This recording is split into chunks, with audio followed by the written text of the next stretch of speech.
जय श्री कृष्णा। राधे राधे। आज है 24 मई 2026। पुरुषोत्तम महीने का महत्व सुन लेते हैं। आज ही सूर्य भगवान जो कि प्रत्यक्ष और आत्मा के कारक हैं, उनकी कथा भी सुनेंगे और सीता ने माता के नित्य नियम की कथा भी हम सुनेंगे। और साथ के साथ जेठ के महीने में अर्थात पुरुषोत्तम का जो महीना चल रहा है, इसमें अधिक मास जेठ के महीने में आंकड़ा सींचने की कथा सुनी जाती है, वो भी हम सुनेंगे। आपसे अनुरोध है वीडियो के अंत तक बने रहें। तो आइए प्रेम से बोलिए पुरुषोत्तम भगवान की जय। कथा में लिखा गया है, श्री कृष्ण का युधिष्ठिर आदि से द्रौपदी के पूर्व जन्म का वर्णन सुनाओ। सूत जी बोले, हे तपोधनु, विष्णु और श्री कृष्ण का संवाद सुनकर नारद जी प्रसन्न होकर फिर श्री नारायण से प्रश्न करते हुए बोले, हे प्रभु रुक्मणी नाथ, विष्णु जब वैकुंठ को चले गए तब क्या हुआ, सो मुझसे कहो। श्री कृष्ण और वैकुंठ का सभी आख्यान सब प्राणियों का हितकारक है। ऐसे प्रश्न से प्रसन्न होकर श्री बद्री नारायण जगत को आनंद देने वाले वचन बोलते हैं कि हे नारद जी, रुक्मणीनाथ विष्णु ने वैकुंठ में जाकर के अधिमास को अपने पास ही स्थान दे दिया। वहाँ पर निवास पाकर अधिमास महाआनंद को प्राप्त हुआ और सब मासों का अधिपति होकर विष्णु जी के साथ क्रीड़ा करने लगा। उधर श्री विष्णु 12 महीनों में मल मास का सर्वश्रेष्ठ बनाकर मन में बहुत प्रसन्न होकर चिंता मुक्त हो गए। मुनि नारद जी इसके पश्चात भगवान वत्स श्री कृष्ण युधिष्ठिर और द्रौपदी पर कृपा दृष्टि करते हुए अर्जुन से बोले, हे राज सिंह, मुझे ऐसा प्रतीत होता है कि दुख में डूबे होने के कारण तुम्हारे तपोवन में आकर दान में रहने का समय अनजाने में ही चला आया। द्रोण और कर्ण के भय के कारण तुम लोगों को आने वाले तीसरे वर्ष के पुरुषोत्तम मास का भी आनंद नहीं रहा। वेद व्यास जी से प्राप्त विद्या की आराधना में लगे हुए भयंकर युद्धशाली अर्जुन के इंद्रकील पर्वत पर चले जाने के कारण इस कारण से तुम दुखी ही रहे। अब आप पूछो कि क्या करना चाहिए। अब मैं अवश्य ये कहूँगा कि भाग्य का सहारा लेना, भाग्य का लेखा अवश्य ही भुगतना पड़ता है। जैसी होनी होती है वैसा ही होकर रहता है। मनुष्य प्रारब्ध से ही दुख सुख भय आनंद को प्राप्त करता है। जब आप अदृश्य अर्थात भाग्य पर ही निर्भर रहे हैं, आपके दुख भोगने का दूसरा कारण और है जो मैं कहता हूँ वह भला विलक्षण और इतिहास भी रहा है उसका। ये पांचाली द्रौपदी महाभाग्यशाली पूर्व जन्म में श्रेष्ठ मेधावी ऋषि की पुत्री थी। हे राजन, कुछ काल व्यतीत होने पर अत्यंत लावण्य युक्त और मनोहर नेत्रों वाली ये द्रौपदी उस समय 10 वर्ष की थी। एक ही पुत्री थी जो सर्वगुण संपन्न थी और बड़ी ही चतुर थी। इसे ये पिता जो है अत्यंत प्यारी थी। ये पुत्र के समान ही रहती थी। इसने कभी पिता का तिरस्कार नहीं किया। उसने साहित्य शास्त्र और नीति शास्त्र बड़ी ही निपुण थी। इसकी माता के इसके बालपन में ही मर जाने पर इसके पिता ने ही प्रेम पूर्वक पाला है। एक दिन ये पड़ोसन सखियों का दुख देखकर स्वयं ही पुत्र पौत्र की इच्छा करने लगी। इसी चिंता में रहने लगी कि मुझे भी सद्गुण संपन्न सौभाग्यशाली पति और सुख देने वाले श्रेष्ठ पुत्र की तरह ही प्राप्त हो।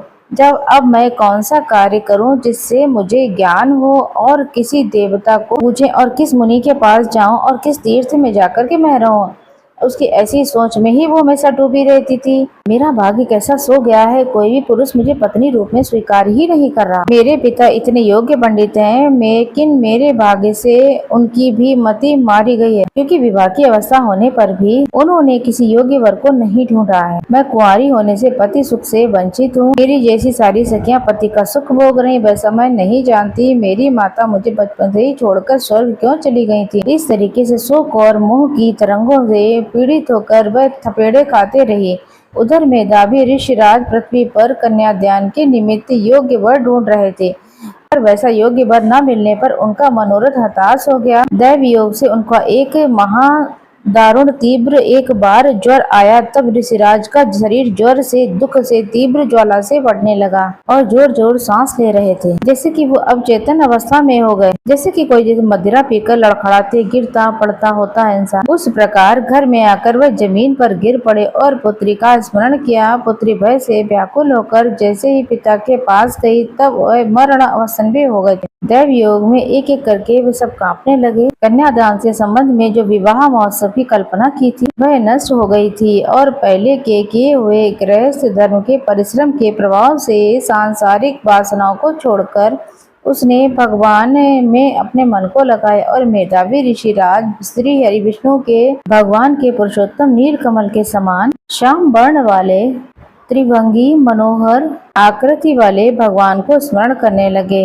हे राजेश्वरी, हे राधा रमण, हे प्रचंड भुजाओं से दैत्यों को मारने वाले, हे अति उग्र दवानन और उन्हें पान करने वाली, हे गोप कुमारियों के उतारे हुए वस्त्रों को हरने वाले, हे श्री कृष्ण, हे गोविंद, हे दामोदर, हे मुरारी, हे राधेश, हे दामोदर, हे दीनदयाल, मेरा बारंबार नमस्कार। मैं भव सागर में डूब रहा हूँ, मेरी रक्षा करो। मुनि के ऐसे अंतर वचनों को सुनकर भगवान के दूत शीघ्र ही आ गए और मरे हुए मुनि का हाथ पकड़ करके भगवान के चरण कमलों में ले गए।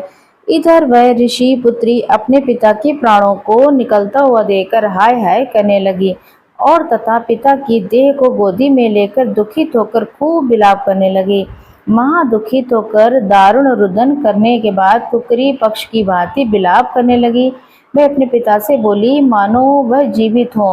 हाय पिता, हे पिता, हे करुणा सिंधु, अपनी पुत्री को आनंद देने वाले आप भी मुझे अकेली छोड़कर गोलोक धाम चले गए। हे तात, बिना पिता के अब मुझे कौन रखेगा? ना कोई मेरा भाई है, ना ही मेरे कुटुंब है और ना ही मेरी कोई माता है। कौन मेरी भोजन और कपड़ों की चिंता करेगा? हे पिताजी, अब मुझे वेद ध्वनि भी सुनाई नहीं पड़ती है। इस तुम्हारे पुण्य आश्रम में मैं कैसे रहूंगी? इससे तो मैं अपने ही प्राण त्याग दूंगी। ऐसा मुझे जीने का कोई लाभ नहीं दिखाई दे रहा। हे मुनि, मुझे प्यार देने वाले आप ही चले गए। हे तात, हे तपोनिधि, अब लौटकर आइए और अमृत के समान मीठी वाणी में मुझे पुकारिए। अब चुप क्यों हो गए? अब वह सोए हुए वो जोर जोर से वहां पर विलाप करने लगी और वन में रहने वाले ब्राह्मण आपस में कहने लगे, इस तपोवन में आज अत्यंत करुण भरे स्वर से कौन बिलक बिलक कर रो रहा है? अब वह सभी तपस्वी महर्षि मुनि का रोना सुनकर और वहां पर आश्चर्य करके हाहाकार मचाते हुए वहां पर पहुंचे।